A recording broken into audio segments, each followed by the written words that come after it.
When I was in my early 20s, I had this weird obsession with urban exploring. Basically, it's a fancy term for breaking and entering abandoned buildings.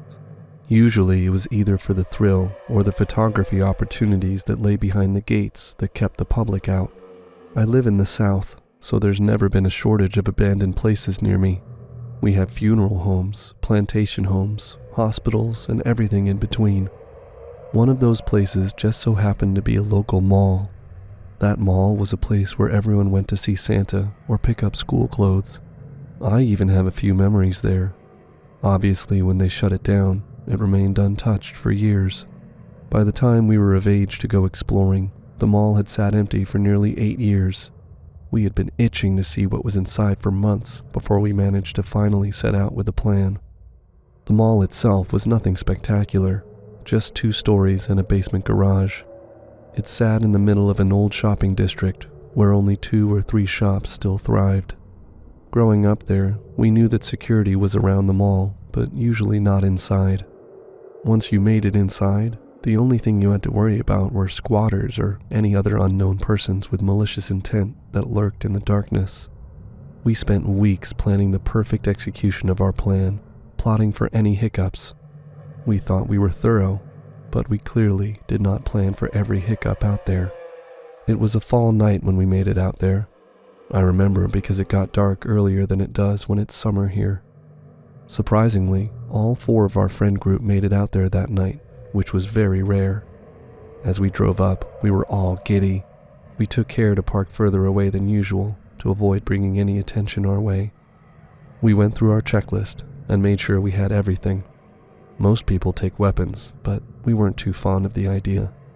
All of us crept around towards the back of the building, where there was a broken window that wasn't too far off the ground. Normally the doors would be simpler, but due to other vandals, someone took initiative to chain that back together. Glass shards littered the pavement, causing our shoes to cause distinct crunching noises. I don't know if I'm imagining things or not, but something in the air that night felt wrong. I couldn't put my finger on it then, but looking back, I wonder if it was just intuition. Anyway, me and my buddies and I found the window, and one by one scrambled through it, careful not to cut our hands on the glass. Inside, it looked like a post-apocalyptic movie set.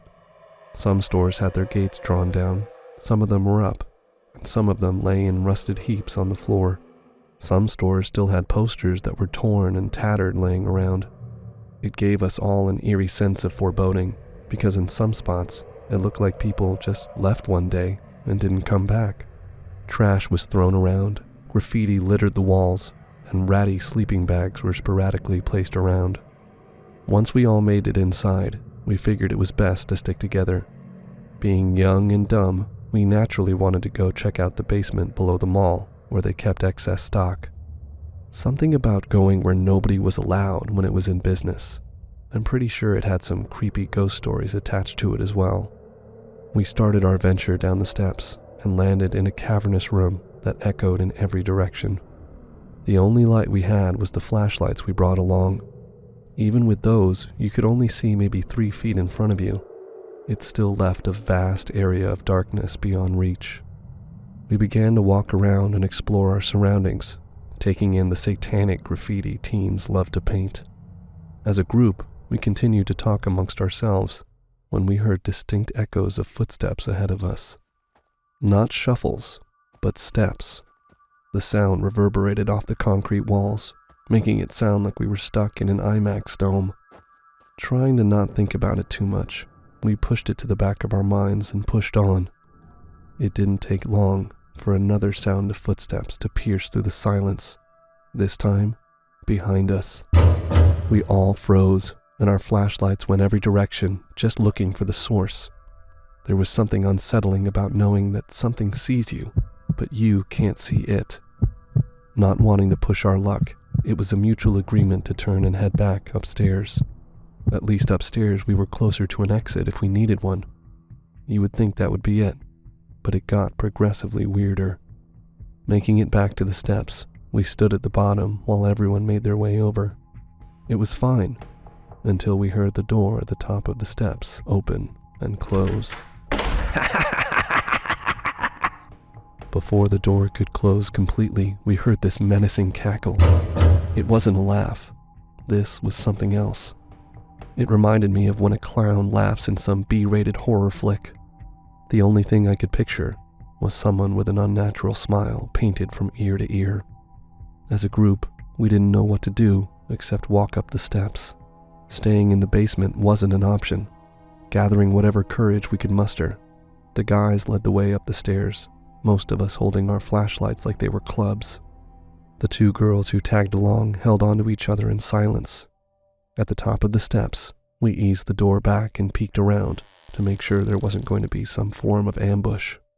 Once we all looked and felt secure, we stepped back out onto the main floor.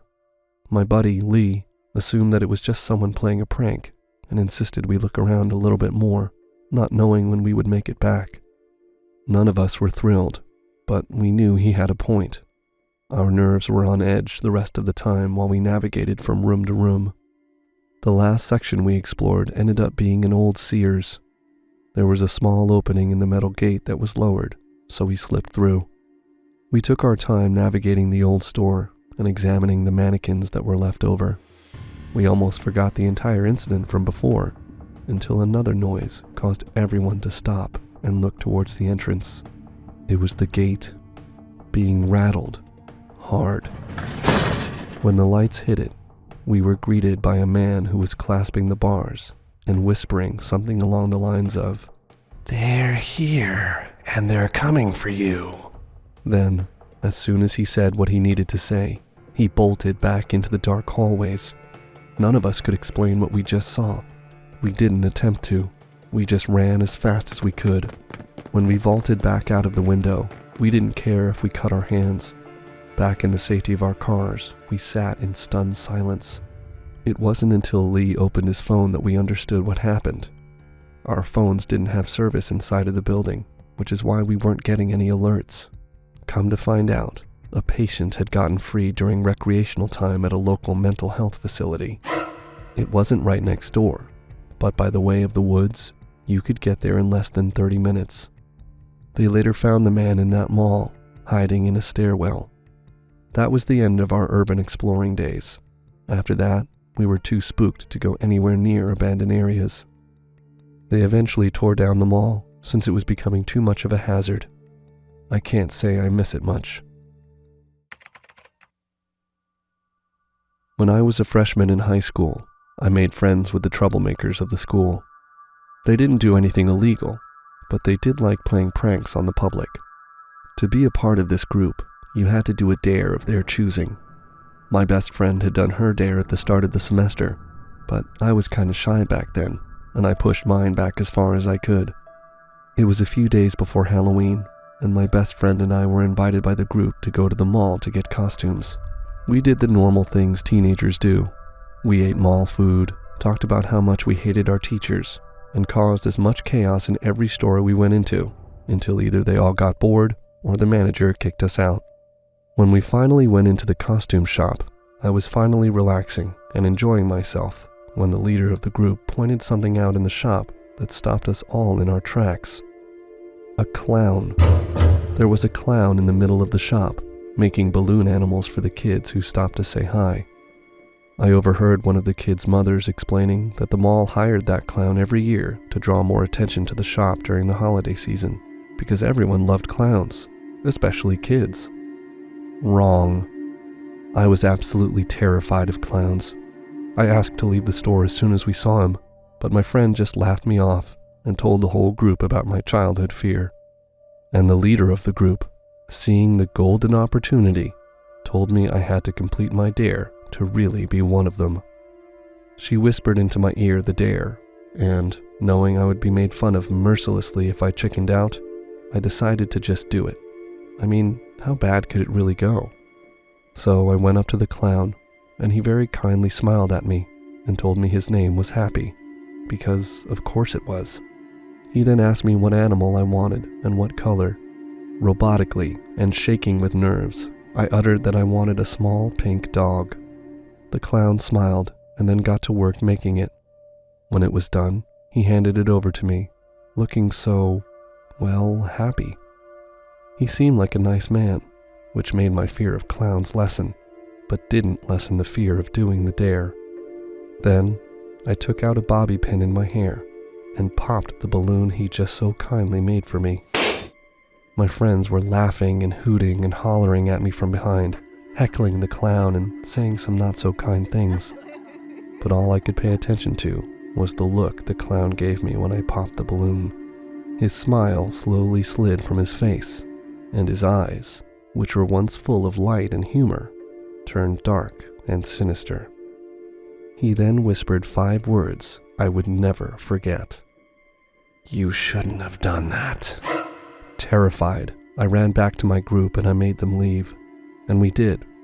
We went to another store, and I ignored them all as I wandered behind them quietly. I didn't say anything until I noticed after a while they all were dead silent. I looked up, and I saw him. The clown. He was in the same store as us, and he was staring right at me. He didn't say anything to me, but he wasn't smiling. And when he saw I was looking back, he raised his hand and pointed at me. As you can imagine, all my friends ran for the exit, and we went to another store, trying to shake off the creepiness of the situation. They all reassured me, who was shaking at that point, that it was just a coincidence, that there was no way the clown was following us because of a stupid little dare. Only, he was. In every store we went to, he was there, watching me. And every time he looked at me, he would point to me again and just stare at me until we all ran away like scared children. Eventually, my mother came to pick me and my best friend up, and I remember throwing myself in the back seat, looking over my shoulder for him. When I didn't see him, I relaxed in my seat and tried to shake off the fear and feeling of being watched. My parents had just started the car and were exiting the parking garage when I looked back at the parking garage mall entrance and saw a figure standing in front of it. It was the clown. My best friend told me to look away, to ignore him, but I couldn't look away. I was paralyzed by fear. I waited for the dreaded moment when the clown raised his hand to point at me, but surprising me, he didn't. No, instead he raised something that was in his hand, a small pink dog balloon animal. And just before we were out of his line of sight, the clown brought up a small knife in his opposite hand and stabbed the balloon until it deflated in his hand. Only then did he smile, like he did the first time we met. I never went back to that mall again, and I still hate clowns. Back in the 80s, I was a security officer in a small mall in Indiana. The job itself was good. The pay was incredible, and I usually only worked day shifts, but the place itself was horrible. There was no way around it. It was fucked. It wasn't physically ugly, but it had an awful vibe to the point it scared visitors away. We never had more than a few dozen people at a time, and a lot of stores had been closed for years, and it was all because of this one store. It was one of those new age mystic shops that were super common in the 80s, and then started fizzling out when people learned that it was all bullshit. It had a corny name, the Witch's Groove or something, and it was run by an older woman in her 60s who looked like she was still in her early 40s. She had about 17 employees go through her store and quit just in the 3 years I worked there. Not that it bothered her. There was never anyone there, so don't know why she needed employees. Honestly, I don't know how she was even still open, but the whole mall should have already been closed by that point, so I guessed it wasn't that weird. But I think I guessed wrong. I always knew something was wrong with the store and with the mall itself, but I never knew how wrong, not until my first night shift. I was kind of nervous at first. Our mall was never a busy one, but it's so strange being in a place that's supposed to be full of life, and it's empty. After a while, I just started jogging and dancing around, jamming to my Walkman. It wasn't until around 2 a.m., way past closing hours, that I noticed the sounds coming from that dreadful place. It was as if someone kept opening and closing a bunch of doors super hard. I was in a whole other sector, but it was so loud I could hear it. I radioed the guy who was supposed to be there, and he didn't answer, so I ran towards his sector thinking I'd have to scold some asshole teenagers. But as soon as I turned around the corner, my stomach dropped. The doors from that alley were opening and closing by themselves, hard. The other guy's radio was on the floor, broken, but there was no other trace of him. It took everything I had to not just turn and run.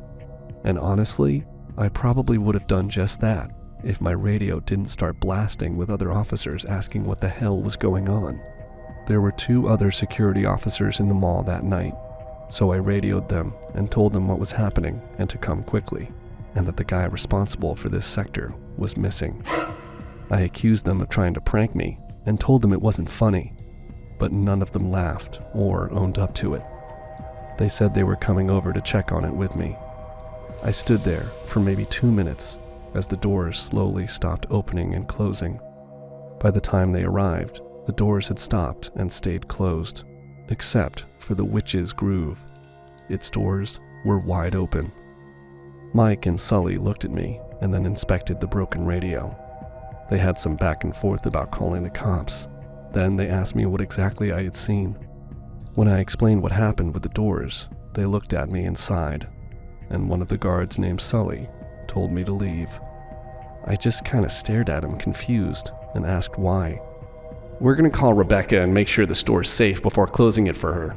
It's haunted. Did no one brief you about the night shift?" At this point, I wish I could say I was brave and skeptical and that I called them on their bullshit, but I didn't. I saw the doors moving, and yeah, it could have been a prank, but I wasn't going to gamble on it. I just looked Sully in the eye, and then Mike, and just went, "Yeah, right, I'm out." And out I went. They didn't even judge me or anything. I gave them my radio, and I went off towards the elevator so I could get to the locker room on the 3rd floor as fast as possible. On my way there, I wondered if they were pranking me, but they weren't, because as soon as I got to the elevator and pressed the button, lights all over the mall started flickering. The sound of doors opening and closing began again, and this time it was coming from a bunch of different places at once. I started shaking at this point, and once the elevator doors opened, I rushed inside and started pressing the 3rd floor button as hard as I could, but the door wouldn't move. I tried my best to keep my composure, but I could feel fear starting to take over, and it all went to shit when I heard what sounded like a girl say, "Hello," from behind me in what should be an empty elevator. I just dashed. I ran as fast as I could, and as I ran, I heard it cackling behind me. I ran towards the nearest exit by the south side, and I felt like it took forever. I heard footsteps, but I couldn't bring myself to look back, and it was laughing at me for it. When I got close to the exit, I almost shat myself. A young woman was standing there, blocking the exit. I didn't hesitate. I threw myself shoulder first against her, but hit nothing, not even the door. It opened by itself to let me out. When I looked back, I saw that woman, laughing and waving, and suddenly, the lights went out completely, and when they came back, she wasn't there. The door closed on its own slowly, and I didn't even bother trying to open it. I went to my car and got out of there, uniform and all. I went home and just never went back. I called our manager and quit. I drove by the mall the next day, and everything seemed normal. No one had died or disappeared or anything like that. Eventually the mall closed, and it's still abandoned there to this day. People tell stories, and there's a bunch of weird legends surrounding it, but I don't care. You may think I'm a coward, but I'm never setting foot there again.